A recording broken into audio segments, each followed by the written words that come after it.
What you see is what you get. Ganun natin mailalarawan ang nag-iisang acting department manager ng Operations Department, walang iba kundi si Engineer Eusebio S. Villamanto na mas kilala ng lahat bilang si Sir Bong.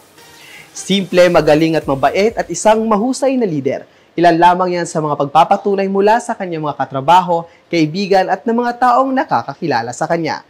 Dagdag pa nila ang kanyang husay sa people's management at pakikisama sa lahat ng mga empleyado ay iilan lamang sa mga best assets niya. Kaya naman halina't ating alamin ang buhay ni Sir Bong sa labas ng ahensya. Ang kanyang ama ay nagmula sa probinsya ng Quezon, ngunit siya ay tubong Nueva Ecija sa pangangalaga ng kanyang mapagmahal na lola. Ang manirahan kasama ang kanyang lola ay nagbigay impluwensya sa pagkakaroon niya ng disiplina sa lahat ng bagay na kanyang ginagawa. Bata pa lamang ay nagpamalas na siya ng galing sa akademya kung saan nagtapos siya bilang first honor ng elementarya at salutatorya naman pagdating sa sekundarya. Siya ay nakapagtapos ng 2 kurso ng Bachelor of Science in Civil Engineering taong 1986 at Bachelor of Science in Sanitary Engineering taong 1990.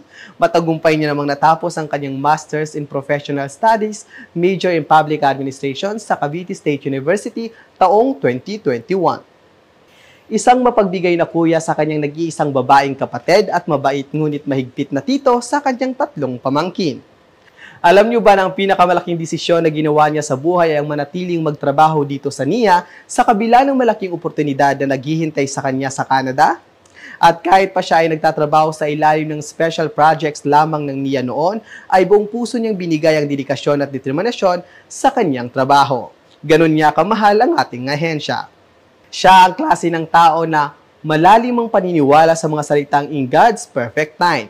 Madalas man siyang ma-misunderstood ng ibang tao dahil sa kanyang pagiging proactive at straightforward, hindi ito naging hadlang sa kanya upang magpamalas ng galing.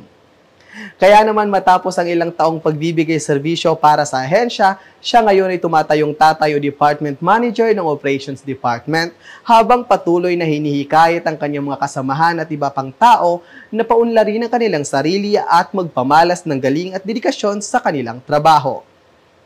Para sa mga hindi nakakaalam ang kanyang bersyon ng Cityscape ay umuwi ng Quezon Province at bisitahin ang kanyang maliit na fish pond kung saan siya mismo ang nagpapakain ng kanyang mga alagang isdang bangus at samaral. Paraan niya ito pang mabakasyon at magtanggal ng stress maliban sa pamamasyal sa mall. Sir Bong, ang pagsusulong mo sa patuloy na pagunlad ng bawat isa hindi lamang para sa ahensya kundi para sa personal growth nila ay simbolo ng isang leader na may mabuti ang hadikhain at may malasakit sa kapwa.